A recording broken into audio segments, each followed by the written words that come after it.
Hey, Right. we are live. In the words of whatever the guy's name is from the OC, we're here. We're live. We're talking Dune. Welcome to the Real Heroes Show.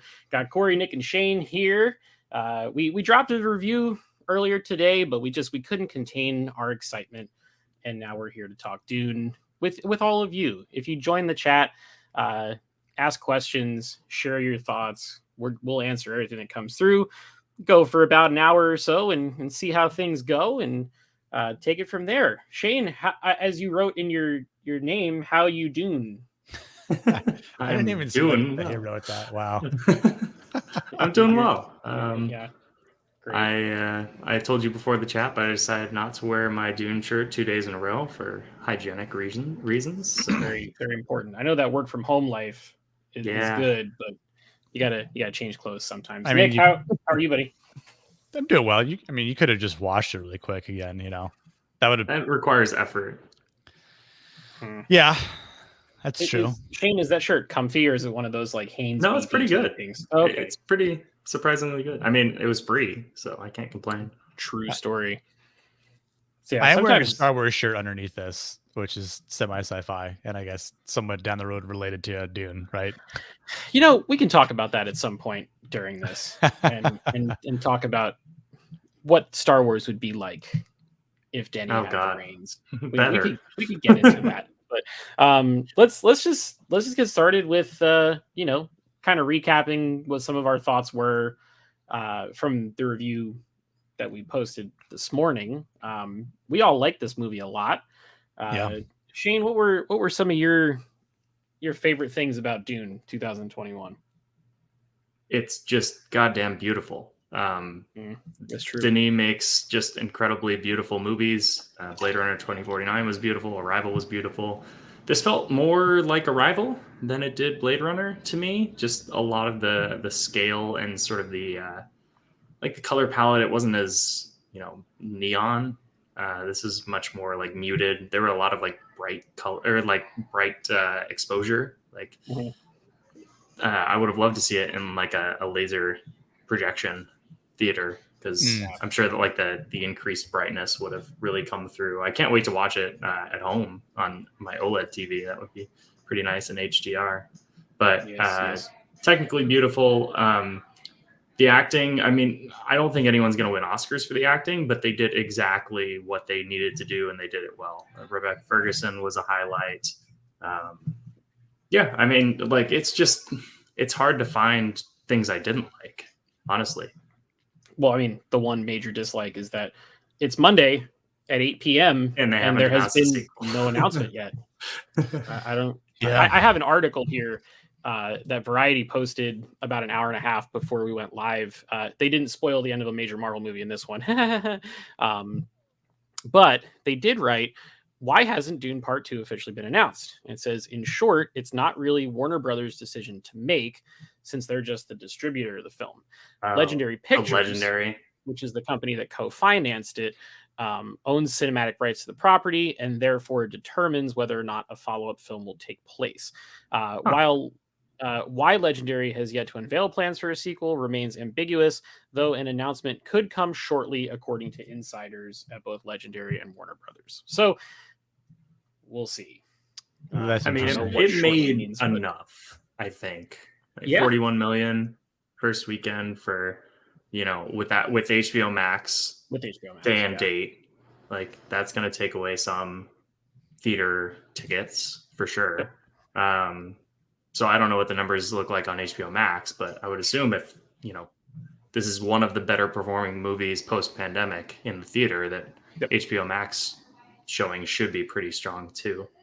Yeah, so there's a website that does aggregates for stuff like that. It's not official, like from Warner Brothers type numbers, but they posted that from Thursday night to Sunday, there were 1.9 million households that watched Dune, which was better than Godzilla vs. Kong. It was better than the Zack Snyder Justice League.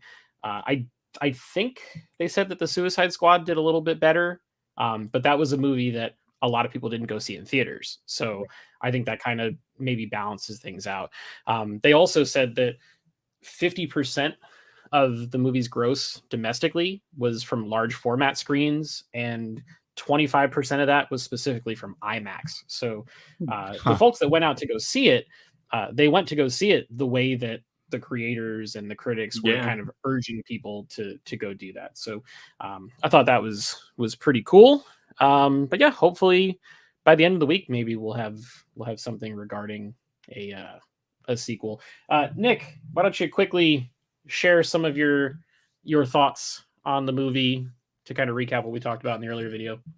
Yeah, I mean, I was going to say about the acting, right? Like, I think if anyone could be at least nominated, I think Rebecca Ferguson could get like maybe supporting best supporting actress or something like along those lines there. Because I mean, when I was watching it again last night on HBO Max, just seeing the emphasis that she put on just being a mother, and then obviously being a part of the Bene Gesserit, she just did a great job. Of course, I loved the again. I said this last time, but the moment in the plane or the ship when they're flying across the desert, getting exiled, and then she actually starts to use the voice on the two guys in the ship, and of course, one of them's deaf, so can't use it on there. So I was like, kill him, and just I don't know, that part always like kind of fascinated me, but yeah, same thing where I thought about a little bit more about what you said, Shane, about you didn't feel like the audio or like the score from Hans Zimmer wasn't as like powerful, or like didn't really glue to you as much as say something like Dark Knight, right? I was trying to close my eyes and just listen to it a little bit more and see what sort of stuck. And yeah, I mean, there are parts, but it's always like I'm going to do a terrible impression of this when it's like that.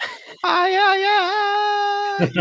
all those parts, like where it's basically like the whatever would be called as the Dune theme, like the just anything that takes place on like Arrakis, like those themes within the movie, I think are the most reminiscent ones of like what would be a good comparison to say like the Dark Knight, right? Like from Hans Zimmer, but it's still really good though. Like I still enjoyed a lot of the audio, the type of like effects that they applied, to whatever it might be, the ship, the shields, stuff like the minor stuff is, really really well done. Even like when the hunter's little like seeker droid, burns through the wall, and just the little noises that it makes. I'm like, that's just still so well done. Yeah. But there was that Christopher Nolan quote where he said that this was the best marriage between actual photography and visual effects that he's ever seen before. Yeah, and that's coming from the guy who hates VFX, and he wants to do literally everything practical. It was like, it didn't feel like I was watching CGI. Really, the only thing to me, there were two scenes that really stuck out to me. One is that little balloon thing that, hopefully I don't have background noise, sorry y'all. The balloon thing that like lifted the whatever you call it, the spice miner thing. It seemed a little strange. And then the shields to me looked a little wonky. But that's super hard to do. I mean, I don't know how you would have done it better, but the shields just like looked a little bit, I don't know, fake. Yeah, but I'm curious. Everything else, like, I want to watch the David Lynch movie now to see what the shields look like, because I saw a clip. I've heard they were not good. They're like literally square boxes that are around people. In the 84 movie. But we got a question in the chat. Thoughts on the Baron? What do you guys think of Baron Harkonnen? He looked a lot better than the 1984 version. I actually saw like a side-by-side comparison of that, and the 1984 version looks like he's got like some sort of like, I don't know, mutation, like bunch of giant warts like growing on his neck and everything like that. I mean, he just looked ugly. Gross. I just looked it up. Wow. Yeah, it's like, I mean, 1980s aesthetics with right. Like that sort of makeup, which I guess he looks ugly. And while Skarsgård in this as the Baron, he's by no means good looking, because he's like a giant hovering blob with this. But I guess the one thing that I was very fascinated about with the Baron is whatever, like, that mechanical thing or whatever technology that goes like down his spine. And I was trying to pay attention to last night when I was watching. Like, it lights up, it sort of activates at certain points, right? Like, so is it only when he actually goes to levitate, and then that's when it sort of like makes this little noise? My thought was he literally can't move. Like, he's so fat that he can't move, and so it just picks him up by his spine. He's a fat bastard in Austin Powers with the wire fighting team that carries him across the one scene. Yeah, terrific. Wonderful. I conquer because I'm fat, and I'm fat because I conquer. To me, I think we needed a little bit more deformity on him, because he just looks like Stellan Skarsgård. To me, with a ton of makeup. Yeah, it's just like I knew it was him right away, and like he's just got such a familiar face. Yeah, that it's weird to see. Like, it's like whenever I see Ralph Fiennes in anything anymore, I'm like, oh, it's Voldemort. Right, right. It's like that. It's like, oh, it's Stellan Skarsgård. Yeah, I thought his voice was great in the movie. I don't know if they did any like modulation or anything to kind of deepen it or make it more sinister or whatever, but he sounded like the embodiment of evil, which I think is what they're going for with that. And again, we also all haven't read the book. I actually started the book. Oh, did you? Yeah. Since we did our recording last night for the review, I've read like the first 4 or 5 chapters, and that is a thick book, and not just in terms of pages. I mean, like, everything. It's wordy. It's a very dense read, which it kind of immediately makes it obvious as to why people say this is an unfilmable property. There's like a whole glossary in the background. There in is the back of the book, right? There are multiple appendices in the back of the book, and I'm like, holy shit, this is the Rings. Crazy. Yeah. But I've actually really enjoyed what I've watched, or not watched, what I've read so far from the book. It does give some more context as to some of the background between Lady Jessica and the Reverend Mother, the Harkonnens, and the Atreides houses and everything. So pretty cool. But at the same time, there are like quotes that are directly pulled from the book that are in the script, which I think is pretty awesome. Nice. And you can tell that there's a certain level of respect that Denny has for the book, and it's not just like a let's make this a better version of the book kind of thing, which is what a lot of book adaptations turn into. So pretty excited about that. While we're on the Harkonnens, can we talk about whatever that demented dog thing was? The spider dog looking thing? Yes, what was that? I don't know. It was terrifying. I don't know. If there's anyone watching this that has read the books, could you please tell us what that horrifying thing was? It was a pet, but then it's like, no, it's fine. And then the Reverend's like, leave us. And then it just yeah, it's like it's just skadoodles. It's sentient. I don't know. That thing was like really creepy. Everything in like the Harkonnen stuff was creepy. The goo that he was in when he was being healed. Yes, it's black goo with like yellow goo. It's Coke Zero. Yeah. It's a giant vat of Coke Zero. It's what's the it's a molasses. Yeah. To make them it's fatter. Actually like the Kentucky breakfast stout that Shane's drinking right now. It's basically just sludge. It looks just like this. Sorry, the green screen is going crazy on it, but yeah. And then like I just love that scene where they go to like that Imperial training facility thing, like the planet with all the soldiers on it, with the Sarkans. And they're like, yeah, and they've got that, like, I said this in the review, but that guy where he was like wah, wah, wah. Yeah. I don't know. That reminded me of the guy of oh god, I forgot who it was, but it's the sound reminded me of Monty Python and the Holy Grail. Yeah. Like that.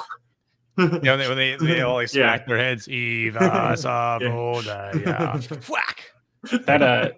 That voice in the theater though, man, just the audio was ridiculous. And when the Bene Gesserit used their voice, in the theater too, that was just like, holy shit! Like, that's why you go. I felt that. I was like, subwoofers. That's why. Lots of them. This is a loud movie. Did you guys notice that? Like, I did. Yeah, because I've gone and seen Green Knight, Shang-Chi, this 007. I've seen a few films recently. Venom. This was by far the loudest movie I've seen since going back to a theater after the pandemic.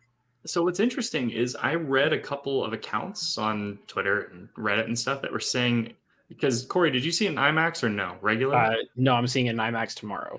Okay, because I heard that people that saw it in IMAX were like ear-shattering volume levels, and they weren't sure if that was the movie intentionally doing that or just the projectionists fucked up. Mine was not, like, it was loud enough, but it wasn't like piercing my eardrums or anything. And I like that I can also understand the dialogue too. Nick, you saw it in Dolby, right? Yeah, like, I mean, it was loud, but I think it was just so well like equalized that, like, the like parts that needed to be quiet were quiet, but they still had like that effect but if they were loud, like when the ships would explode, or like when they're like, when the ships, like the little like 2-man ships would, like, look like dragonflies would. I can't think of the name of them, but ornithopters. Thopters, yeah, thopter. You got a helicopter. It's like Mike Tyson saying helicopter. Yeah, ornithopter. Hey, man, get that thopter over there for me, please. We all do dumb shit when we're fucked up. Yeah, but like whenever the thopters would be, flapping their wings, you could hear it and you could feel it too. Yeah. So again, but that's supposed to be loud, right? Because it's a flying vehicle. It's like saying if you see a helicopter in real life, when the blades start whirling, like, you expect it to be quiet or you expect it to be loud, right? So, but I didn't feel like everything was just like on 11, no matter what it was, right? There was one scene in particular, and I think it was when they were like they were hiding out in that like underground Fremen place, and like the Harkonnens came in and they like descended down, and it was silent. Yeah, it was like you could hear a pin drop in my theater. Cool. Yeah, there was just no sound at all. It was kind of like in The Last Jedi when they blow up that ship up and it's just dead silent. I thought it's a cool like duality from a movie that like relies so heavily on sound effects to have a scene where there's nothing is happening. Yep. And it's almost like you didn't even hear those guys when they landed. It was just like they landed like cats. Like they had like little deadeners in their feet or whatever. But it was rad. The soundtrack, not just the musical soundtrack, but like the entire soundtrack of the film. I think that's going to win every award at the Oscars. I think, like sound editing, sound mixing. That's But I think also for cinematography, I think it has a good shot at definitely being nominated, but winning possibly as well. Yeah, we'll see. I'm trying to think of what else could win. I mean, any indie picture. There's a Wes Anderson movie that comes out this week, and that could easily win too. And I've heard it's actually just okay. Like the reviews are not great for it. Oh, like, really? For Wes Anderson standards, like I think it's like mid-70s Rotten Tomatoes. Maybe the cinematography in Green Knight. Green Knight was very good. Green Knight was really good. And that was the first movie I went back to see in theater. So I don't know. I think, again, like I can't remember some of the movies that came out like just straight to HBO that would get nominated to win best cinematography. Like I think Green Knight stands a chance. Dune, I don't know, but looking at the last couple of years, Mank won last year, which was the Citizen Kane thing on Netflix. 1917 won the year before that. It's Roger Deakins, who's the GOAT. Oh, that was incredible, though. Roma won the year before that. Alfonso Cuarón. Blade Runner 2049, another Denis Villeneuve film in 2017. La La Land the year before that, The Revenant the year before that. So I Dune fits in with a lot of those films. And Denis he's won once before, so yeah.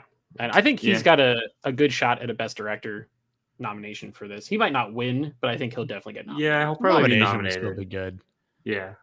I don't think he'll win. Although I don't know. It's such a weird year of movies. That's true. Probably a Best Picture nomination too, I'd guess, right? Because they're allowed to do up to 10. Yeah. So I think there's a good shot. It should. It'll get nominated. I mean, I'd like to see, if I had to pick anyone to get a nomination actor-wise, like I think Rebecca Ferguson stands the best chance. Yeah, I would agree. Yeah, acting-wise, I'd agree with you on that. Yeah, more so than even Timothée Chalamet, just because at that point, I think other people probably stand a better chance of getting nominated over him, just being nominated for the sake of being nominated, not actually winning. So as of right now, Variety's top 5 to get nominated are Nightmare Alley, which is Del Toro's new movie that's coming out soon, a Netflix film called The Power of the Dog, Joel Coen's The Tragedy of Macbeth, Belfast, which is Gilderoy Lockhart from Harry Potter. What is his name? Kenneth Branagh directed that. And then Dune, and they currently have Dune pegged to win cinematography. The bad guy from Tenet. Yeah, that's right. The Tragedy of Macbeth, actually, I want to see that. That's got some good people in it. And it looks like they only shown like 45 seconds here or there, but yeah, it looks good. Looks good. It's got Denzel in it. Come on now. They're also saying West Side Story, Spencer, which is the Princess Diana movie with Kristen Stewart. West Side Story is going to be a production design costume nominee for sure, right? Yeah, that type and probably a director nominee too. Yeah, because Spielberg. The Academy loves him. So, and it would have a chance at music too. That is true. So, Dune's going to have some competition, I think, from that. Yeah. Hollywood loves musicals at this point. It does. I think for the technical stuff, though, Dune is probably going to clean house. Yeah. Your visual effects, your it'll win sound design, all that kind of stuff will clean house. But plus, this is just part 1, so that was one of the things that it's one of the things that annoys me about the Academy. They never give awards to part 1s. Yeah, they always wait for the Fellowship, Return of the King. The years that the Fellowship and Two Towers came out, the movies that they went against, it was just like, are you fucking kidding me? These shitty ass movies won awards over this. Get the fuck out of here, man! I'm gonna look them up now. And then they're like, "Well, Return of the King won 12 to tie the Titanic." Fuck the Titanic. Who gives a shit, honestly? Shane, don't you like Titanic? I do like Titanic. Oh, there you go. Sorry, so Shane cares. Wait, who won? Titanic won over what? No. I'm saying when Return of the King won 12 awards that year. Oh yeah, they're like, it tied the Titanic, and I was like, fuck the Titanic. Give that. I mean, Titanic. I have a soft spot for that movie because while it's not, I wouldn't say it's an incredible dramatic masterpiece or anything, but that is one of the most interesting movies and production stories that I've ever seen in terms of how it got made, how much it affected filmmaking going forward. Nobody thought a movie that was that expensive would ever pay off, and it did. And Avatar was kind of the same thing. Yeah. Even if you don't love the movie, what it did for the industry was massive. And those are both James Cameron, right? Yeah, but that's the other thing. It's James Cameron. Yeah, imagine if that was done by someone else. I've only seen that movie once, and that's all I needed to see. It was once. Titanic? Yep, I've only seen it. You should. How long ago was it? I mean, it's probably been 20 years.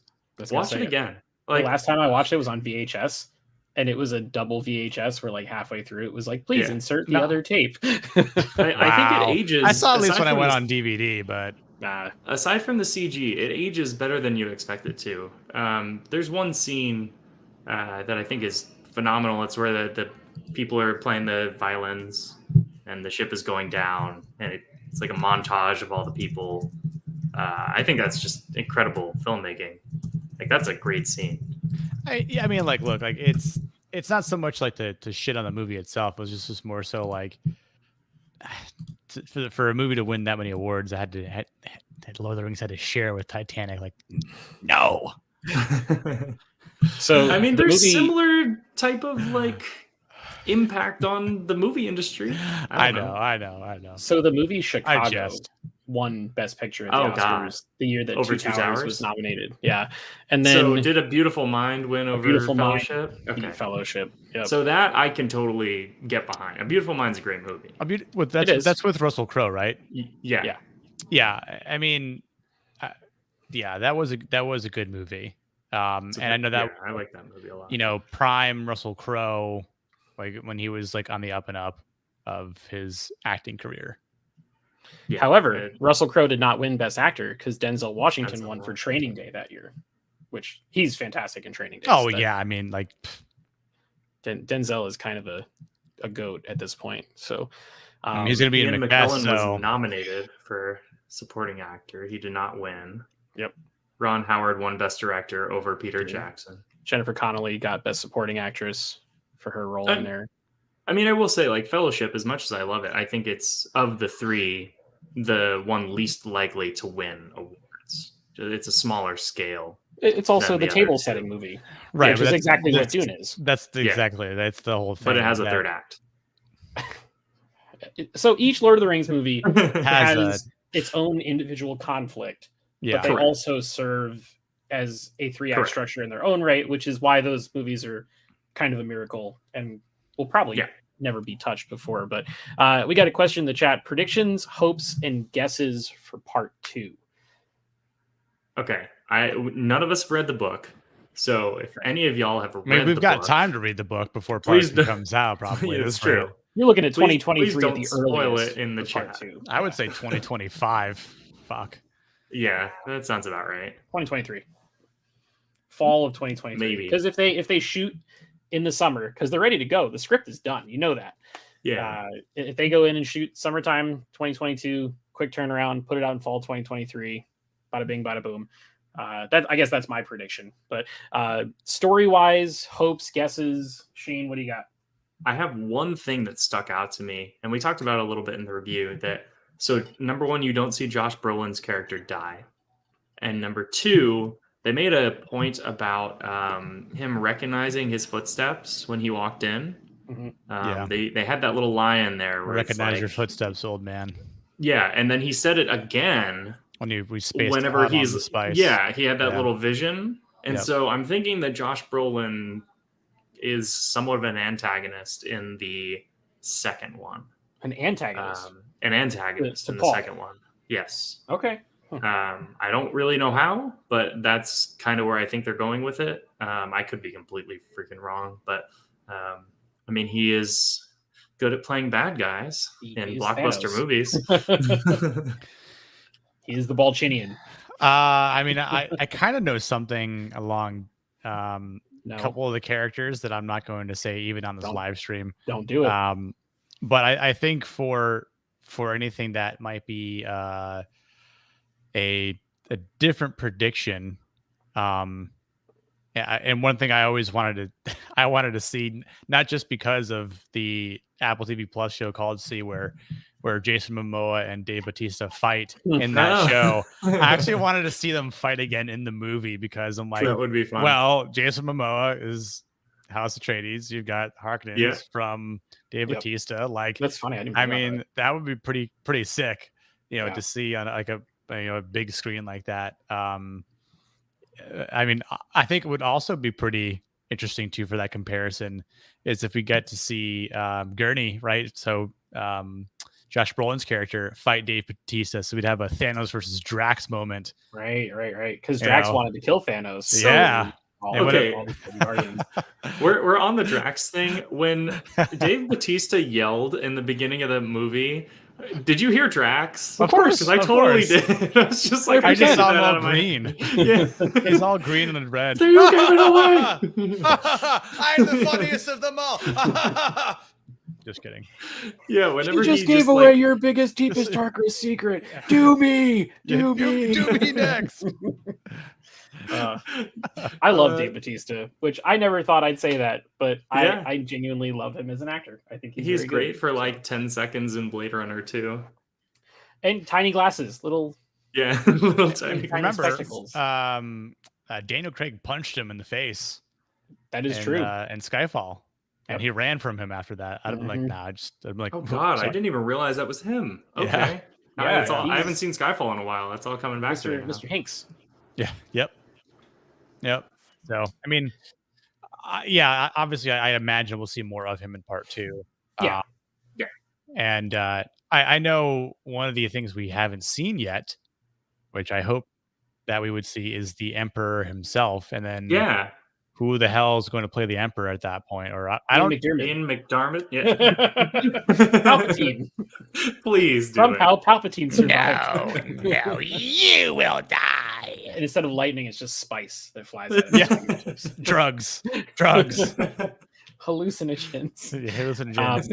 I'd like to see, honestly, if we're still on Batista, I'd like to see him fight Paul, because I think that's like contrasting styles, like they say in like boxing or mixed martial arts, whatever, always make for interesting fights. And Batista's character is literally called the Beast, which I don't think they even say that in the movie. But, I don't think they did. I learned this from reading the book. His character name is Beast Rabin. And he's huge, so he's like a big smash 'em up fighter. And Paul's whole thing is being quick and nimble on his feet. Agile, or whatever. Yeah. It'd be fun. I love the names in this book and movie. Duncan Idaho is the greatest character name in the history of anything. It's like so goofy. It's like this super serious, like self-aware, like taking itself seriously movie, and then it's like, the guy's name is Duncan Idaho. I think the protagonist's name is Paul. Paul. Yep. Someone on Twitter was like, Duncan Idaho equals Hannah Montana. And I was like, yes, that is terrific. Wow. Totally is. What's Gurney's last name? I can't think of it. Halleck. Halleck? Yeah, Halleck. Oh, Halleck. Yeah. They have some interesting ones. Duncan Idaho is the only like kind of. Oh, that's super cheese. Silly one, but it's cheese. Like, because I think Atreides is a cool name. The Harkonnen, Sardaukar, right? Like, we've got Stilgar, we've got Thufir, we've got Vladimir, Baron, Shani, Duke Leto, Peter, although it's Piter, like Piter or something. Pieter. And that's James, David and then you've got Paul and Jessica. The two white oppressors that are coming from the other It's like planet. Star Wars. It's like, yes, the parents Anakin and Padme give birth to Luke. So I don't know. I mean, it's kind of like interesting, right? Because of what they've chosen to do with the characters in this movie, and like, because obviously everything is straight from the book, name wise, right? But one of the things that I didn't realize until I was watching it last night was, again, the Baron's name was Vladimir. Yep. I didn't know that when I saw it in the theater, but when it's like Vladimir speaks, and I'm like you're talking like Count Vladimir or what here? What's going on now? But like, it was pretty interesting. Because again, like, subtitles kind of fill in some of the gaps. Like, but also one thing that I honestly I forgot about, but it reminded me of a thought that I had initially. When the movie first starts, right? Mm-hmm. It's in Sardaukar, and it says something about like dreams, right? I think it says crikey, like dreams, something about dreams can be real. There's like a sentence. The very first, very beginning. It's in black, and you hear like that, like you are out, like Sardaukar, like priest talk, and then he says something, and I'm like, what's the significance behind that? Like, why that line? Why the Sardaukar saying that when it's the Bene Gesserits that are all about the dreams, right? And like our favorite character, Duncan Idaho, tells Paul that dreams make for great stories, but it's what happens while we're reality. Awake. It's what matters. Yeah. Right. So interesting stuff. I love it. Such a Duncan Idaho thing to say. I like how I mean I know some people want to say like Jason Momoa doesn't really add a lot to it, but I think one of the things that I can appreciate behind his acting is it definitely fits for him. And I don't know if it's like typecasting, but like anything that's sort of like native, right? Like whether it's frontier, sea, he kind of ventures out to see the Fremen and how they operate, right? Like, and they're the natives. Same thing with, you know, maybe even an Aquaman, right? Like he's Hawaiian, like Game of Thrones. Game of Thrones, yeah, Dothraki leader. Yeah, the Dothraki. He's always like the muscle. Yeah, but he's always like he always plays like or has something to do with like the native like tribe, which is, again, I don't want to say it's typecast because it definitely fits his role, but he definitely provides that sort of like uplifted, spirited, like even with the humor, right? He kind of like says, hey, put it on a little muscle there. And he's like, really? He goes, no. The one joke in the entire movie. It's the one joke, and it's Jason Momoa. Like, I don't think anyone else could have. Yeah, it's interesting because it's like the Duncan Idaho is a dude bro, so they cast a dude bro. Oh, there's the other joke about him smelling, I think. Oh yeah, that's right. That's the true. Second time, and so he's the comedic breaks in the movie. Yeah, all three of them. But like he's like an uncle, right? Like when he comes back after spending time with the Fremen, you know, like Paul's like running up to him, and that's when he says like, "Oh, you smell." He's like, "What?" Yeah, but have you guys ever seen the meme where I think it's at like a DC movie premiere, and Henry Cavill is being interviewed, and Jason Momoa is sneaking up behind him? Yeah. That's literally how he runs towards Paul when they hug both times in the movie. Someone was like, they really did the meme in the film. That's so great. Which is pretty funny. And then it's like, Jason, I need you to run like this. Yeah, crouch real low, have a big smile on your face. Run like this for me. I think Brendan in the chat got it right. Dreams are messages from the deep. I think that's what it is. At the beginning of the film? I think that's the line, or close to it. It sounds like it. Oh, I thought the dreams were interesting because I've not read the book, as I mentioned, and so like whenever he started seeing those dreams, I was like, that's going to be really boring if this is the storytelling aspect, and they just tell you what's about to happen, and then you see it happen, right? Yeah. And I was like, you know, maybe they're incomplete or something like that, and then they show you the Duncan, Idaho scene, and you're like, well, yeah, he saw that dream. So now we see it. So it's like not very surprising. And then in the end, when they reverse it and they literally take the dream and role reverse it, I was like, okay, so this is like an unreliable narrator. Yeah. Where it's like, at first I thought it was like, oh, this is, you know, just kind of showing you what's exactly going to happen. He's going to use it to like change things. But no, it's telling him like through metaphors almost what's going to happen.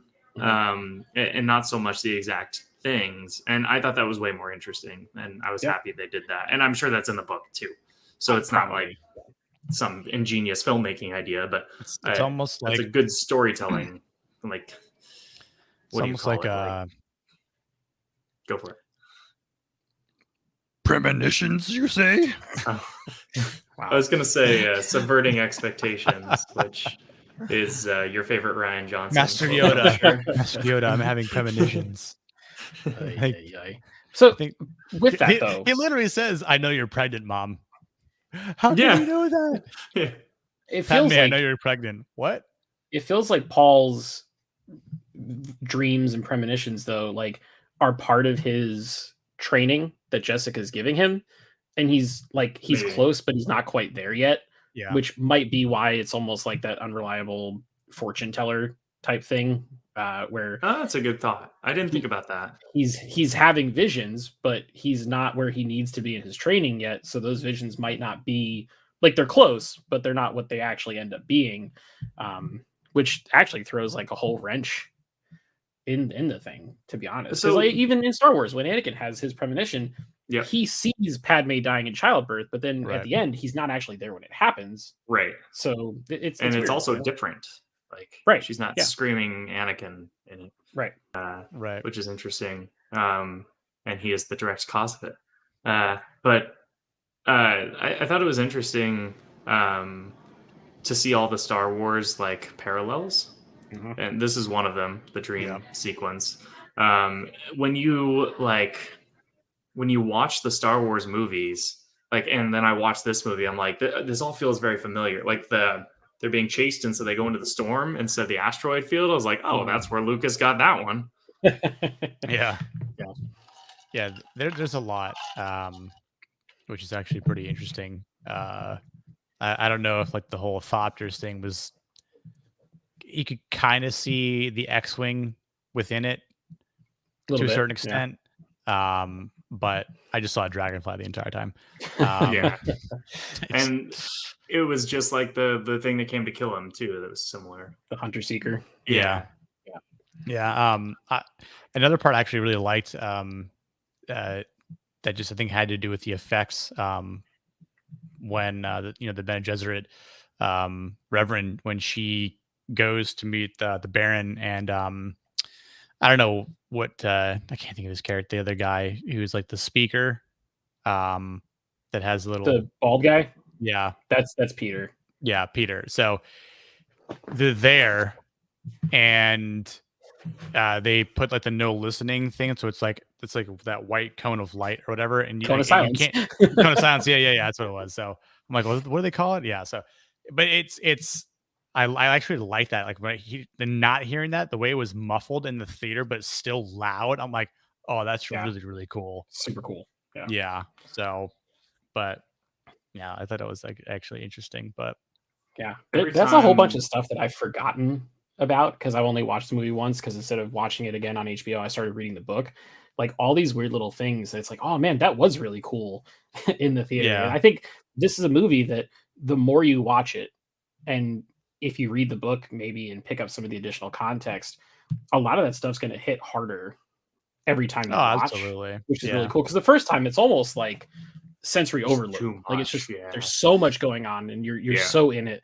I think it's gonna be like a fine wine. It's gonna get better with age.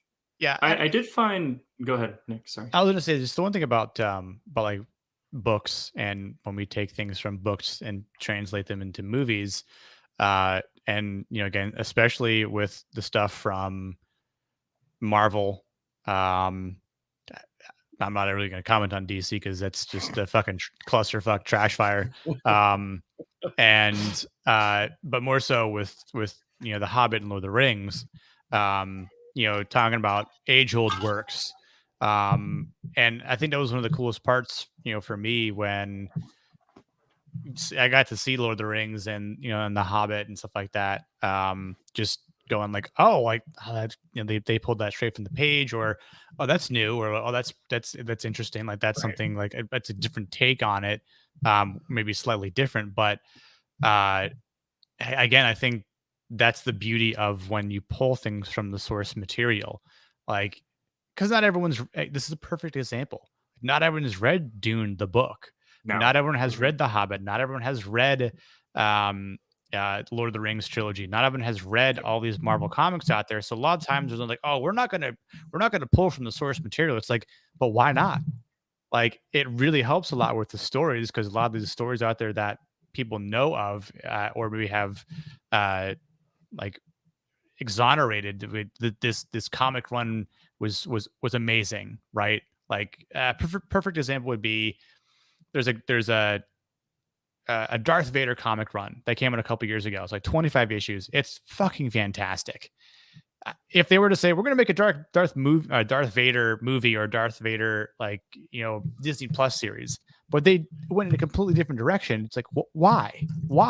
You already have a great issue right here that you can literally pull from and make a great series from, even if it's just a one-time thing. And that's one of the the thing I appreciate, that like what Denny's doing here. What I appreciated what Peter Jackson did, and I know Feige's trying to do his own thing to a certain extent, but he's still pulling pieces from the comics and source material. But we can see how that goes terribly wrong. DC, when you don't have continuity, when you don't have a fleshed out story mapping that takes place over phases and years. So. Sure.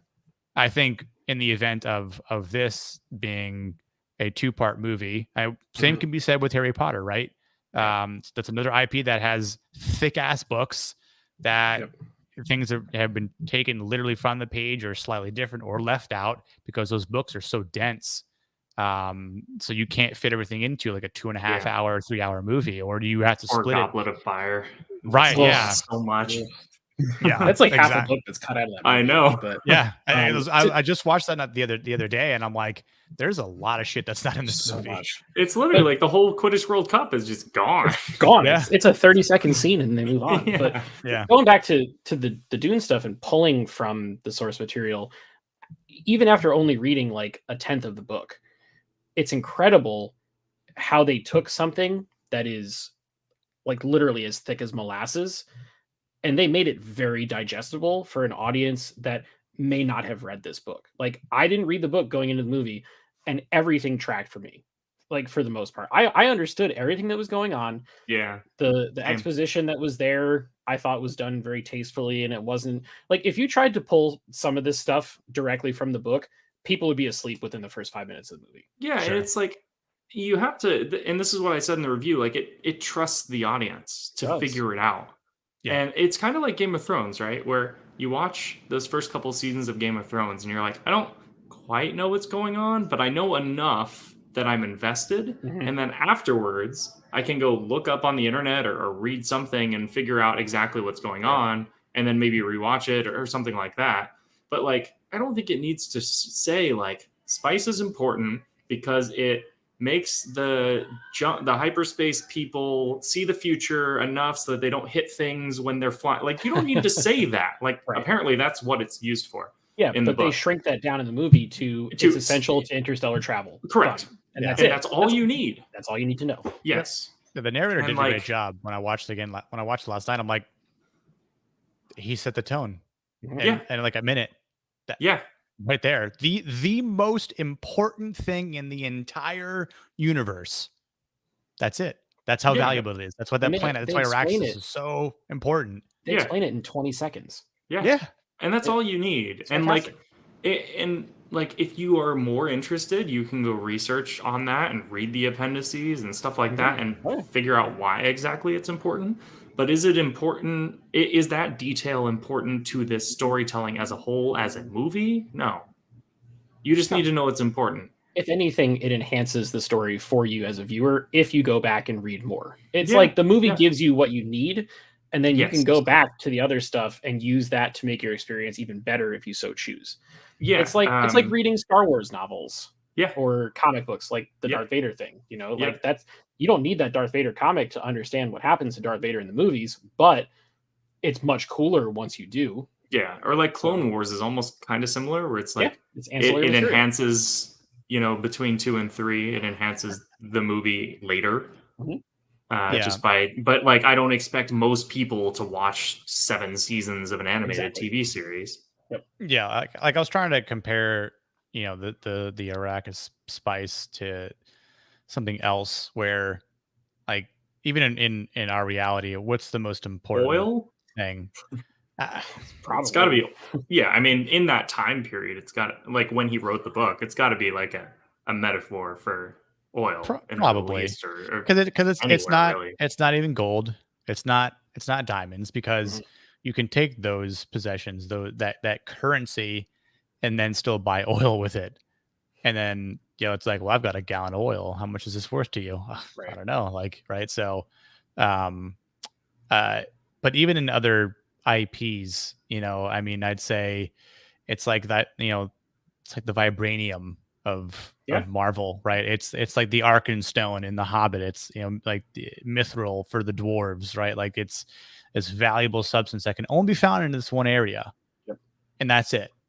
And people want it, other houses or creatures or whatever you want to call them. But like you don't need to go on and on and on and on and on about it. Like there's enough that's I think the audience should and were able to pick up on and carry that throughout the entire movie. And then again, the other interesting thing is that doesn't even become, I think to me, it's not even the focal point. It stops being the focal point. Like, spice, we know it's important and shit, but now Atreides is completely vaporized house-wise, and there's this chosen one, and what's the Emperor going to do next? And so I think the spice will be more important in the second part. Yeah, so I'm wondering in part 2, kind of going back to a question, is my guess would be that in part 2, spice continues or plays an important role. I know one of the things that was pointed out to me, which this might not have been something people would have realized or picked up, but when the guild goes to Caladan in the beginning, and they're like all in their ceremonial or formal outfits. You mean, speaking of which, this is the cue. Like our special guest today, Paul Atreides. Paul Atreides in his formal attire. His formal attire. Timothée Chalamet got some jackets in this movie. And great hair. Good Lord. As someone who doesn't have hair, I'm very envious of that mane that he's got. Makeup, But there's the what do they call them? Like the house. But they're the people or creatures that are wearing these like giant helmets. That was actually spice in the helmet. Oh, is it really? Yeah. Oh, okay. They're like druggies. Yeah, that's actually something that I'm sure you'll probably get to in the book. But they're hotboxing their own outfits. So they're basically just sniffing cocaine constantly, and that's just kind of what fuels them. Wow. So functionally, of course, too. So Nick, we're about to come full circle here from our earlier discussion. There's another movie that is about these people industrializing this planet, and then one of them befriends the natives, and then eventually rises up in this uprising to defeat the industrialists. And it was directed by James Cameron in 2009 that we just talked about. You mean the movie the that Unobtainium the one dude is wanted the to spice. he wanted to ditch the military and bang an alien chick. That's what he's doing. That's what Paul's doing. Yeah. What was it? I know people were like, it's just a ripoff of like imperialism. I'm like, I mean, it worked, didn't it? I mean, that's sci-fi. Yeah, that's sci-fi is sci-fi. All sci-fi, when it's good sci-fi, is just taking problems that we have in everyday life and putting them on an alien planet so it feels unfamiliar to you, and then you realize it's just telling the human story. Yeah, it's like District 9. That's total imperialism. Love District 9 though. Yep. I saw where Shane was going with that. Yeah, I mean, and it kind of makes you wonder about what Avatar 2 might be trying to set up and do. It's all underwater. We know that. That's true. They shot the whole damn thing in a giant fish tank. So I'm nervous about that. I'm not even gonna. I think it's say why. Be great because if you look at James Cameron's like filmography, not only does he not miss, like, love him or hate him, most people hate him. I kind of hate him as a person too. But like, hate him as a person? I mean, he's an asshole. That's like a thing. He's basically just a gigantic asshole. But like every time he comes out with some new movie, everyone says it's gonna suck. Like when Titanic was being made, they're like, there's no way this is going to work. It's too expensive. It's going to be a disaster. And then it freaking dominated. Yep. Avatar, same exact thing. Like movie cost $1 billion to make or whatever. They invented new cameras for this movie. Yeah, it's like, the whole thing CGI, it looks like a video game. And then you see it and you're like, holy shit, like that was an experience. And then people like to shit on it after. And so they're like, Avatar 2 is going to be terrible. Nobody cares about this. And then, of course, it's going to go on to be successful. And also, the last sequel he made, he's made 2 sequels. One was Aliens, which was phenomenal. And one was Terminator 2, which was also phenomenal. So Terminator 2 is better than the first one. It is. Yeah. But, I'm going to see Avatar 2. Like, of course, everybody's going to see it. It's going to make $1 billion. Everyone's going to see it. And it's going to make a ton of money because of that, because just of the name alone. And it's going to be, we haven't seen an Avatar movie since 2009? Yeah, which is crazy. It's been delayed so many times. But I mean, I think it's going to be good. 5 of them? Yeah, I don't know if that'll stick. more on the schedule. So the funny thing is, it's all Disney now because it was 20th Century Fox, and now Disney owns that. So in alternating years, in December, it's Avatar, Star Wars, Avatar, Star Wars, Avatar, Star Wars for like the next 6 years. And for Disney, it kind of like at this point they've got a $400 million theme park land in their parks, so they like have a financial interest in making that still relevant. And $1 billion land for the other alternating property. So that they based off of. When are they building Arrakis? Who's building Arrakis, and where is it going to be? And how do I get there? It's going to be in West Texas. It's going to be in Death Valley. I want it to be like Westworld, where you have to like actually wear one of the still suits and like you sweat your ass off while you're there. So they did that here in Austin. They had a Westworld experience thing at South by Southwest. And like you got on this bus and you went to like this little Westworld that they set up, and they had all these actors playing the robots. Yeah, the whole thing. Like I didn't get to do it actors. No, they like hired local actors to do it. It was like a whole experience thing. I didn't get to do it because like the line. Like, was, could you like could you do whatever you want to them and stuff like that? I mean, probably not anything you want. I mean, but you could in Westworld. Like Westworld, you can kill them in Westworld. You could. I mean, you got to do other things. Disbelief. Yeah, who the fuck would pay to go to that shit? Wow. I mean, listen. If Westworld was real, everything else, I don't know if people were actually caught up on Westworld season 3.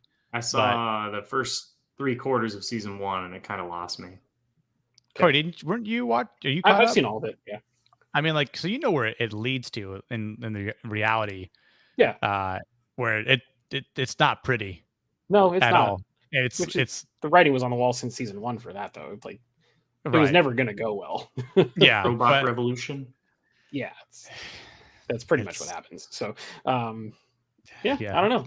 If they were building a theme park land though for Dune, I'd rather go to Caladan because Caladan seemed dope. It was all like beautiful and like mountains and trees and water and shit.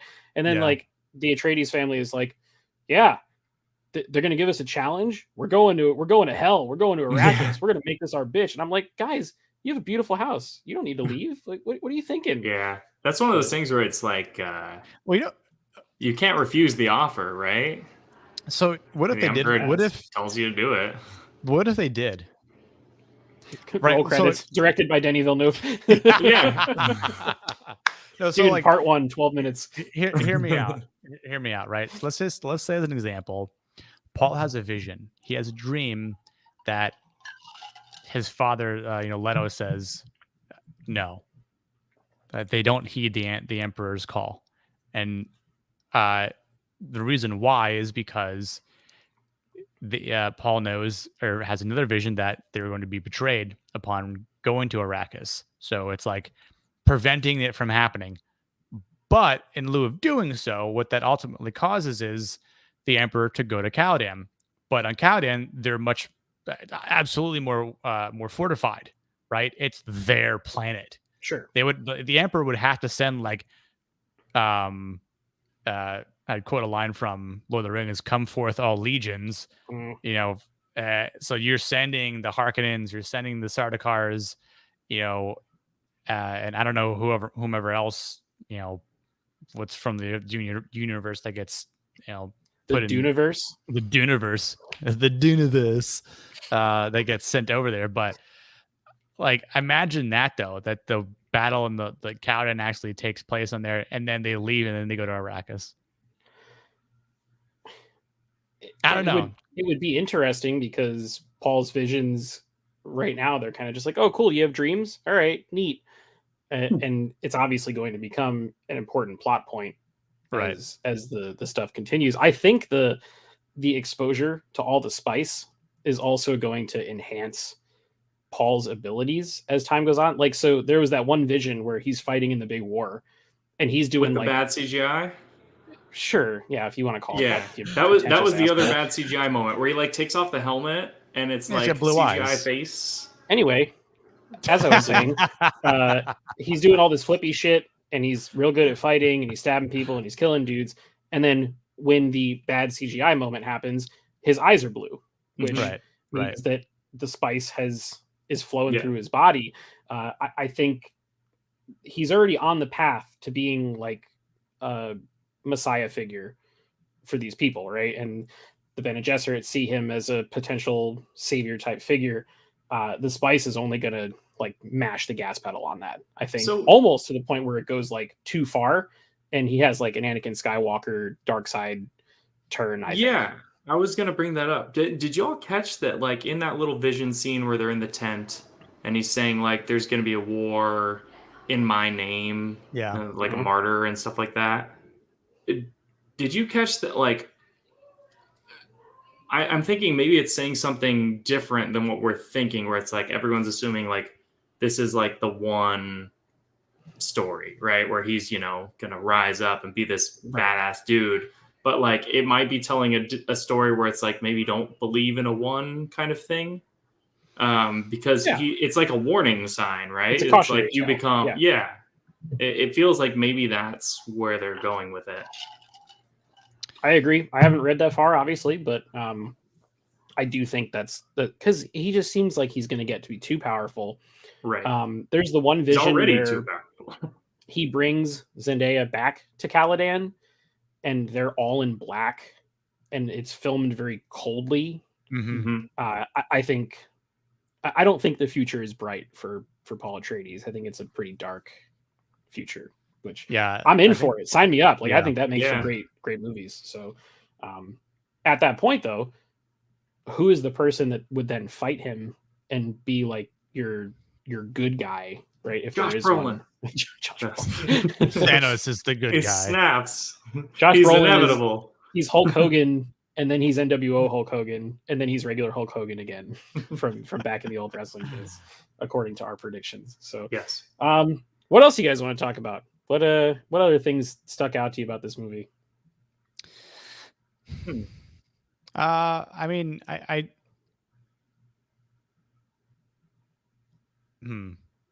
feel bad about the dude that betrayed them and then just got fucking obliterated. The baby from the chat. Let's talk about the baby. So Jessica's pregnant. Oh yes, the blue-eyed baby. Do you think that baby is the actual Messiah, maybe, or do you think it's Paul? Well, I don't know. That would, I mean, at that point, is that baby going to be male or female? Yeah, true, because she can pick. Yeah, that's a power apparently in this universe. That's a thing. Yeah, you get to choose the gender. You can choose the extra Y chromosome. And again, I see that. I don't know. I think it would be pretty interesting because if she decided to pick, to have another boy, after already having one, what actually two things. What is Paul going to think?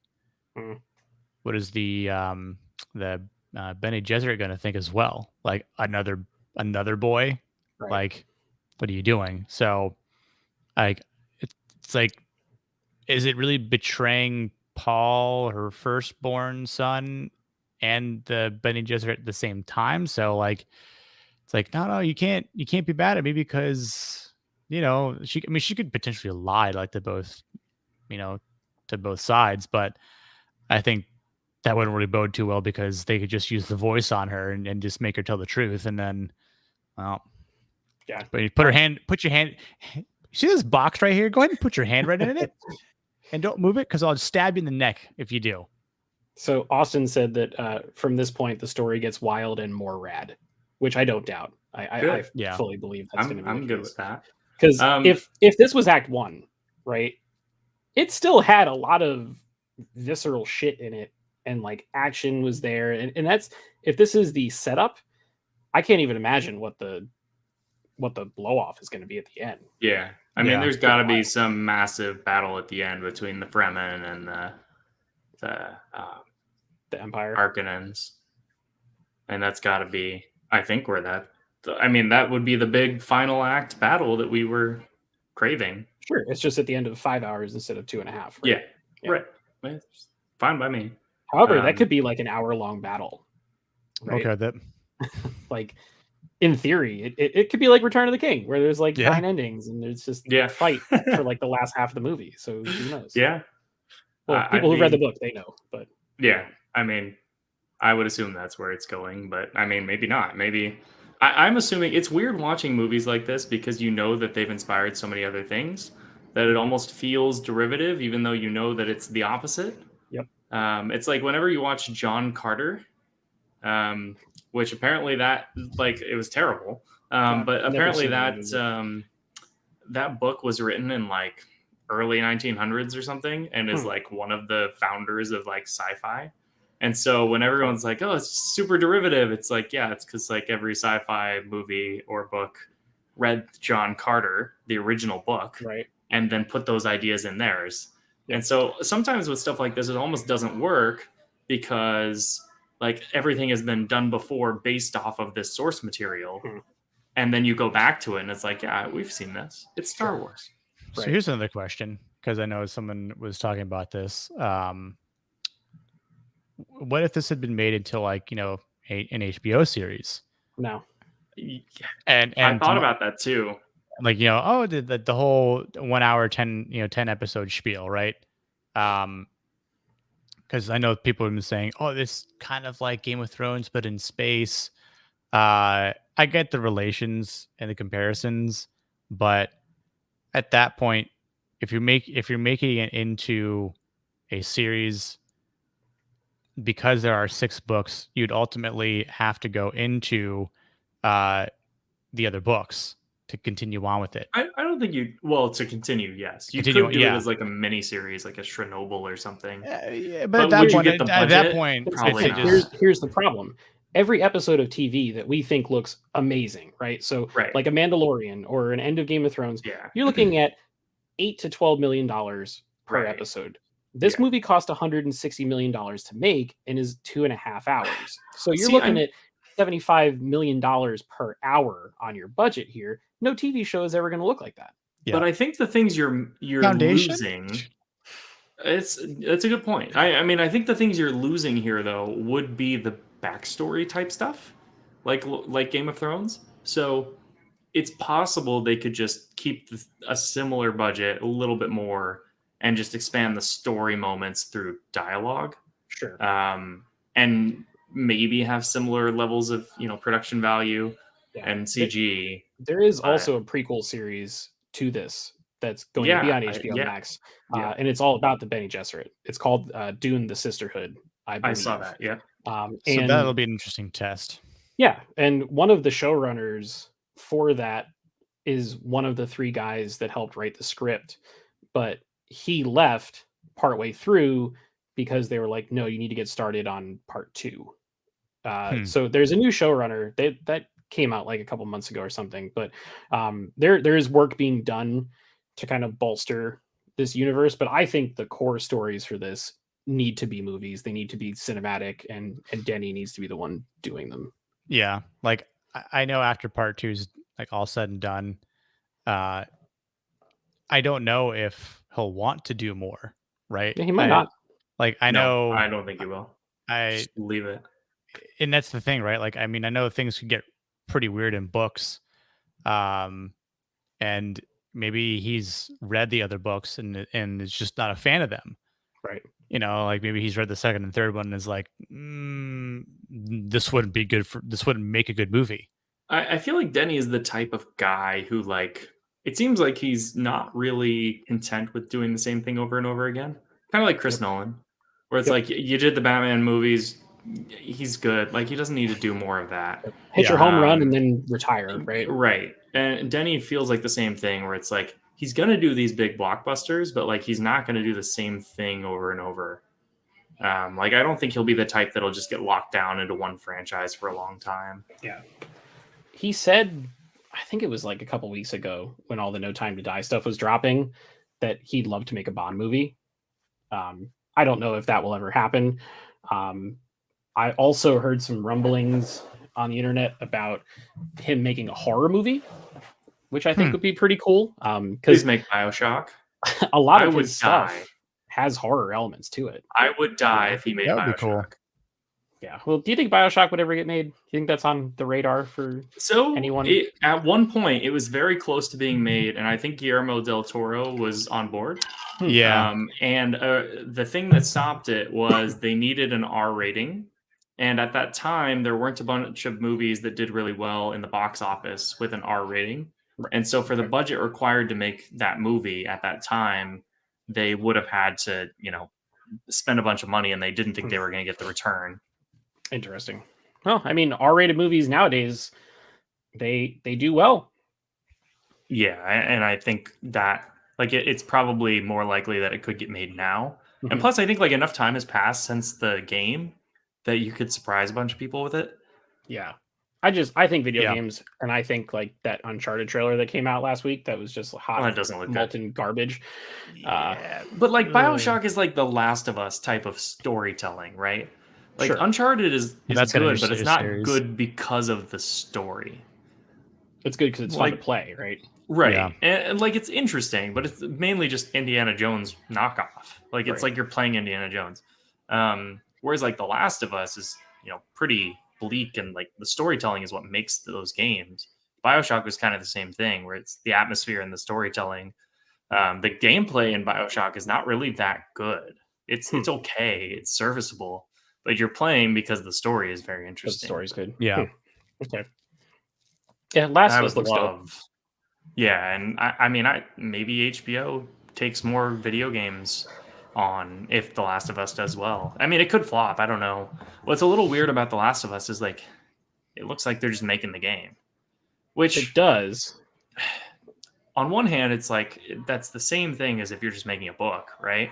Enough people have read or played the source material that it's not going to be surprising to people that have, but for the wider audience, it would be. But it literally looks like they're just making the exact same thing, which we'll see. Did you see the stuff on Twitter? It was the side by side between the game, and where they're. It does look very similar. Yeah, and I'm sure it'll be great because is it Craig Mazin who's the guy? Yeah. And Craig Mazin's awesome. Chernobyl was awesome. So I think it'll be good. Yeah, should be fun, but I think Dune Part 2 is going to be even better than Part 1 if it gets made. Yeah, I think so too. Denis said in an interview, Part 2 is going to be even more cinematic than Part 1. Yeah, that makes sense. Yeah, it does, but how do you get more than what you got out of this first movie? Faster, more intense. Which means that Dune Part 1 is not going to win Best Cinematography, and that Part 2 will. Got it. Maybe. I don't know. I will be curious to see, though. And this is one thing that if you watch Denis' movies, whether it's Prisoners or Enemy or Arrival or even Blade Runner, there's nothing with a massive climactic war type thing. He's never done anything like that. So I'm curious to see how that will go. Because usually people ramp up and do that a couple times before getting the huge budget and doing it, but he's going to get it without ever doing it before. So I'm curious to see who he'll bring in choreography wise and stunt wise and all that to pull it off. But I don't know. Should be interesting. I want to point out one more little influence scene when they went up over the storm and they went above the storm. Did y'all get serious Matrix vibes from that? From the third Matrix film movie, where they go up above, and I felt that a lot. No, it's just interesting to see how sci-fi is kind of circling itself. It's Dune is such a precursor to modern sci-fi, and then you make Dune, and it's funny that it's a mishmash of all of our favorite movies that we've seen over the past 30 years. It's the Matthew McConaughey True Detective Time is a Flat Circle gift with the beer can. Sci-fi is a flat circle. It absolutely is. And we talked about that in some of our Foundation stuff too.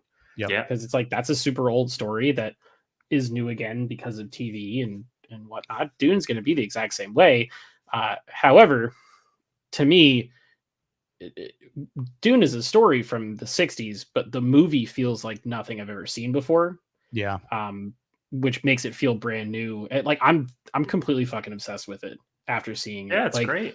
I haven't wanted to watch other stuff. Like I forced myself to watch Foundation so that we could do our video on it because all I wanted to think about was Dune. Like I wanted to just go back into that world. Part of that's like the pacing of the movie. I looked down at my watch at one point. Yeah, it flies by for a 2.5-hour movie. Yeah. I looked down and be like, oh man, I wonder where we're at. And I was in the theater for 2 hours and 15 minutes. And I was like, fuck, this movie's gonna be over soon. Yeah. It doesn't even feel like it's going to be. The abrupt ending didn't help with that. But it's one of those things where it literally leaves you like salivating, ready for more and wanting to find out so what the rest is gonna be. At Alamo Drafthouse, when they bring you your check at the end, it's like 15 minutes before the end of the movie. And they're bringing me the check and I'm like, wait, how long have I been here? This is almost over? That's also shitty that they do that because that kind of tells you the movie's going to be over soon. Like, but I mean, you could also look at your watch. It's the same thing. I mean, I don't know. But they're not very obvious about it. They like creep under the little tables and then they like kind of give you a wave and you give them a thumbs up and they give you your check. Can you like flip them off and be like, no, get out of here. I'm watching the movie. Leave me alone. I'll pay later. It's rare that they're just it's rare that they're distracting. Usually they try and time it pretty well. Yeah. Nick, what are you saying? It's going to be fun to watch both back to back? Yeah, to binge them back to back. They should totally do that. Like, they should do it in all the theaters will do that, right? I hope so. They did it for the entire Marvel Cinematic Universe before Endgame came out. It was a 3-day marathon, dude. They started with 2008 Iron Man and went all the way through to the night of Endgame. They did it years ago with the extended versions of Lord of the Rings. I was at the Boca Theater back in the day, the movie code there for like 12 hours. But they did intermissions, of course. So at Draft House, they have a thing called the Lord of the Rings Feast, and I've yet to do it. But what they do is they play all 3 movies back to back to back, and they theme and time out foods during the movie. And like it's all Hobbit themed food. So like they literally will bring you food when they ask about second breakfast, and it's breakfast food. Nice. It's a really cool thing. Do they bring like deodorant and shit so you don't smell horrible by the time it's over? I don't know. You've had one breakfast. What about second breakfast? But yeah, it's like a whole day thing. You start at like 10 in the morning and you're there all day. So I might need to fly out there and do that because then when they let's see when they bring us taters, I can go, what's taters, precious? Boil them, mash them, stick them in a stew. Potatoes. That sounds like a total nerd fest. Good Lord. All right. Everything you need to know about the Lord of the Rings feast. This was in 2020. This is the most disorganized live stream in the history of live stream. What the hell are we even talking about? We're talking about breakfast, ladies and gents. The Lord of the Rings feast. If you've just shown up to this live stream, I'm sorry. It's a $205 event. So you pay $205. $205. That's not bad. And you're there all day, 12 hours, because they play all the extended ones. So you get first breakfast, which is like crepes with bacon and stuff, and a mimosa. Second breakfast, which is like, I don't know what Payne Purdue is, but something. 11Z's, luncheon, afternoon tea, dinner, supper, and lambus bread. Lambus bread over the course of 12 hours. One bite doesn't have to fill a full grown man. How many had? That 4. That's good. That's funny. That's like an Alamo Drafthouse exclusive thing. Yeah, that's awesome. I've yet to do it, but I'm sure they'll bring it back this year. And the tickets go like the first day. Like it sells out instantly. Yeah, I bet. I would love to see those on the big screen. That was the first movie I saw after I got vaccinated. Was The Two Towers in theaters because they played the 4K restoration. Oh, that was like a thing to get people back. Oh, it was great. I hadn't seen it in the theaters since it came out. Yeah, after getting the 4K discs with the new Atmos track, they're great. Like it was unbelievable, and I was just like, man, if I could see this in like the Dolby Cinema, because those didn't exist. Yeah, back when those movies came out, like, that would be an incredible experience. Well, so one of the things that I got to see with my dad when the Hobbit movies were premiering was the high frame rate version, the 48 frames per second version, and man, that was trippy. I bet. Like watching a soap opera. My eyes were not accustomed to that. I'm like, I'm like even back then, like you play a video game at like 60 frames per second, and like at best, even like having like a 1080p, like TV, right? So, I don't think 4K existed at that point yet, but like it was just weird. Like I liked it. It just added like a different perspective, I guess. Just a different experience with that. And I kind of wish that was still an option. It's not, right? No, it like flopped because like I remember for a couple year period, this was like going back to Avatar. Like after that movie came out, it was like 3D was the big thing, and then like the next thing after 3D was going to be high frame rate, and like totally changes movies, and I don't like either of them. It certainly would change the movies though. Like and then like everyone saw it, and it was like 100 years of filmmaking has been made at 24 frames per second or whatever, however long it's been, and then everybody. Like nobody is used to that. It looks so weird because there's motion blur. Like when you're watching a movie, you get all that motion blur. It's not only the 48 frames per second, but they're shooting it at a shutter speed that's double that. Yep. So, you're shooting at 100 frames per second or something, and so you just have no motion blur at all. It's very weird. Yeah, they did it again with Gemini Man that came out like 2 years ago. That came out in high frame rate, and everybody shit on that too. And it was like, all right, maybe we just should bury high frame rate. It was weird. It was like everyone saw what the TVs did with like that motion interpolation and hated it, and then they were like, "Yeah, we should totally do the legit version of that," even though everyone hates it. It was weird. I never got that. Yeah. I'm hoping to circle this back to Dune. Because there are large portions of this that are shot in IMAX. Yeah, I'm hoping that when the home release happens, whether it's that's iTunes, aspect. I mean, friends of mine that have projectors will say otherwise because it's a pain in the ass for them. But for us folks with a television, I would love to see the IMAX stuff on the home presentation. I think it'd be really cool. But yeah, I agree. Only time will tell. I think that's slated to come out in January. No, it's not too long for home release, which is not too far. Yeah. And you've got 30 days to watch on HBO Max too, but there's no shifting ratios on HBO Max. It's 235 the whole way through. I just wish HBO Max had better quality both, for their streaming. I mean, like that's one benefit we get with like Apple TV because it usually has like the highest bit rates for audio and video. Yep. And HBO Max has among the lowest, right? It's like low to middle. Did it get better? When I watched Wonder Woman, it was horrible. Yeah, Wonder Woman was very bad. It was also a bad movie, but whatever. That didn't help. But I watched Godzilla vs. Kong and Mortal Kombat on HBO Max and the Suicide Squad. Yep. And then I got Godzilla vs. Kong and Mortal Kombat on 4K disc, and it was like watching a different movie. And some what was that? What was that one movie?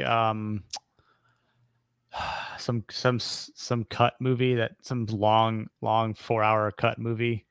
Oh, the Snyder cut. Yeah, that's right. The Snyder cut. Yeah, the 4K disc for Snyder cut is 10 times better than the HBO Max presentation. It's literally like I still haven't seen it. I still haven't seen the original Justice League. You can skip the original one, but the HBO Max version of all of those movies was like if you took the audio soundtrack and put a cork in it, right? It's like muffled, and then when you get the disc, when it comes out, it's like pulling the cork out, and it's just like, that's what it's supposed to sound like. So, I think the Dune one is going to be awesome. I can't wait. It's going to be Dolby Vision, Dolby Atmos. It's going to be completely sick. I still need a player that does Dolby Vision because I have the Xbox Series X and PS5, and neither of them do Dolby Vision. HDR10. Yeah, it's all HDR10. They do Dolby Vision for streaming, but not for the player, which is weird. It's some certification thing. It's not the horsepower. It's like they have to pay for it or something. Yeah. There's a couple Sony players and Panasonic players you can get that do it. I looked into that Panasonic one. It was like $400, right? Yeah, that's the one I have. Yeah. It's sick. So even if it's a movie that's not in Dolby Vision, it does dynamic tone mapping for every scene, so it almost kind of like replicates Dolby Vision, which is pretty cool. Because I'm sure the video quality would be better than what I'm getting on the Series X, because they're probably using like a pretty cheap like video decoder. Yeah, and you're on an LG, right? So OLED. So you got full Dolby Vision capability on there. So yeah, man. Well, I think we've gone for almost an hour and a half. Yeah. So I think it's time to. We have 6 brave souls still hanging in here. God bless all of you, or whatever deity, the spice, Arrakis, whatever. We went over this on the video. You guys both gave Dune a 9, right? Yeah. I gave it a 9.5. If part 2 doesn't get made, does your score change? Yes. The all important question. It just doesn't work. Like the movie is like a 5. It just like it. If it doesn't get made, it's just an unfinished movie. It's like you can't even grade it, right? It's a finished movie. It's just an unfinished story. I mean, at that point, I think it would probably, if it was that was it, right? Which it's hard to just imagine that part 2 wouldn't get made, especially knowing what we know from what Denis said and like that agreement with the studios. But let's just say they were like, no, we're not doing it anymore. And Denis was like, fine, fuck you guys, I'm going home, and that's it. I'd maybe I'd still rate it over a 7. Speaking of 7s, hey, yeah, let's finish the show with Nick's rant. Let's do this. So I forgot about this entirely, Nick. I'm so sorry. No, it's fine. I've got 3 minutes till I have to leave. Go. Shane, you actually asked this last night about our rant about a particular company that has 3 initials, but those 3 initials also spell out a longer word. Do you want me to say it? Yeah, okay. Yeah, I want you to say that. Yeah. Okay. You can't spell ignorance without IGN. Hey. There it is. So IGN gives everything a fucking 7. And I don't know why they decided to give Dune a 7 as well. I feel like they just didn't know that this was the first half of the book, right? It's kind of the same thing. It's like the discussion we were having about Deathly Hallows Part 1, right? Like, I'm sure they probably gave that a 7. I'd have to go back and do some research, but I don't understand why the fuck they did that, and it really triggered me.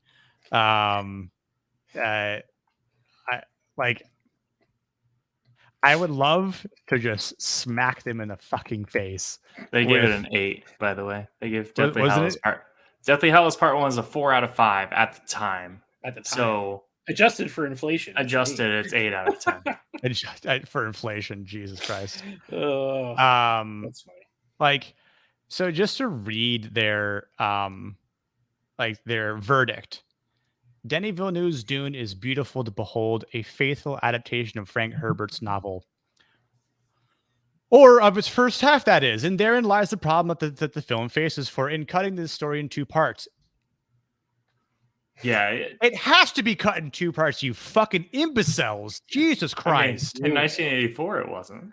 Yeah, and everybody hated it, and it flopped. Yeah, exactly. Look how dumb that movie turned out to be. It was a shit show. Then it was even dubbed more so that you can't make this book into a movie. It won't exist as a movie, right?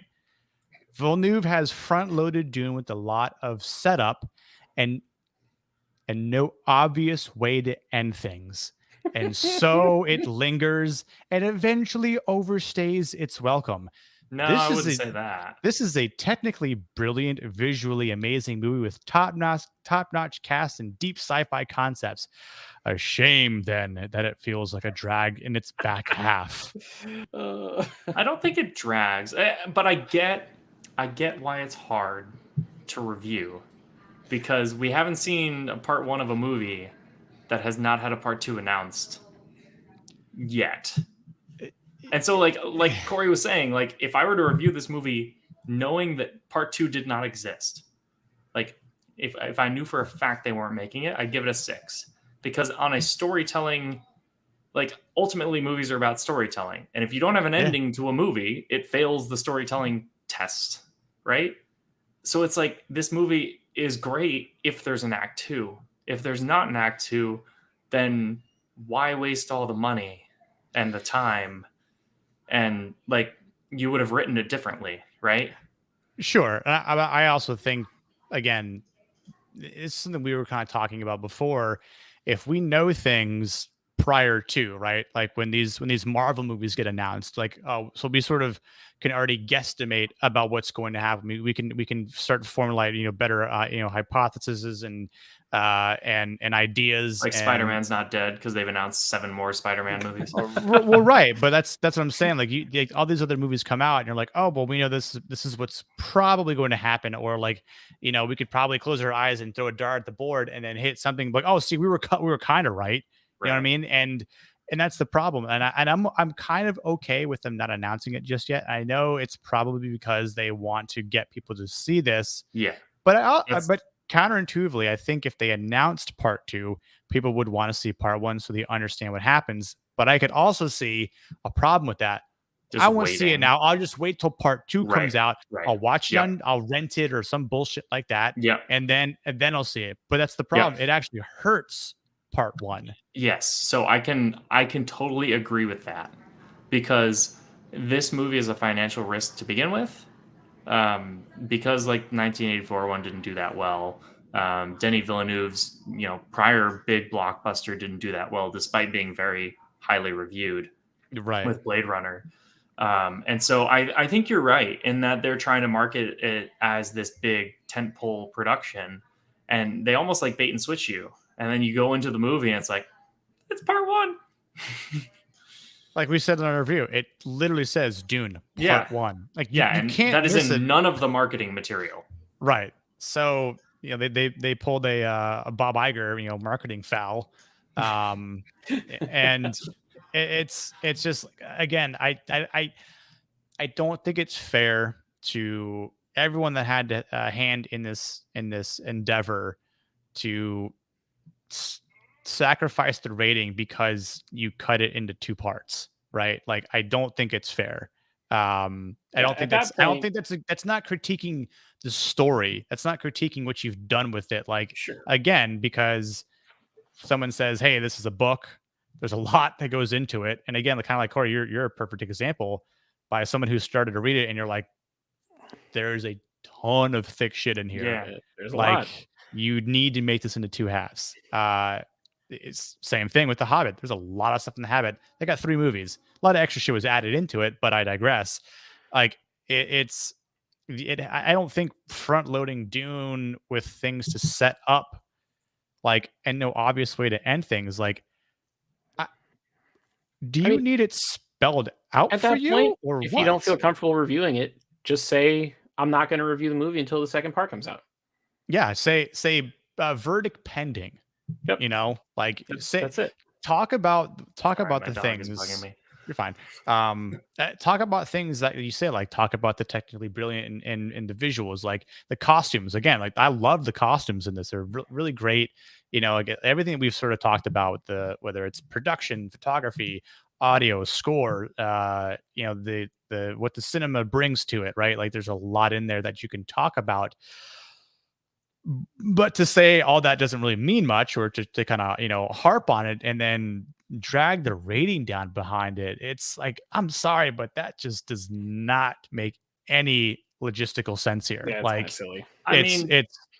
It's kind of dumb. There's just And I've made this point a couple of times. It's a very difficult movie to review because we just haven't had this situation before. True. Like, True. If you're judging the movie solely based on itself, and you have to like you almost have to, since part 2 isn't not announced, you almost have to assume that it's not coming when you're reviewing it. However, the movie is set up so that it has to be coming. Right. And so it's just like, it's so weird. It's like you can't review this movie as a full story. However, you can't assume that part 2 is going to be made because they haven't announced it yet. So it's like you're stuck in the middle. What's there, I think, is really strong. And this, but as I said, if part 2 doesn't get made, then it falls apart. True, and this is something else that bugs me because it's in the article that they write.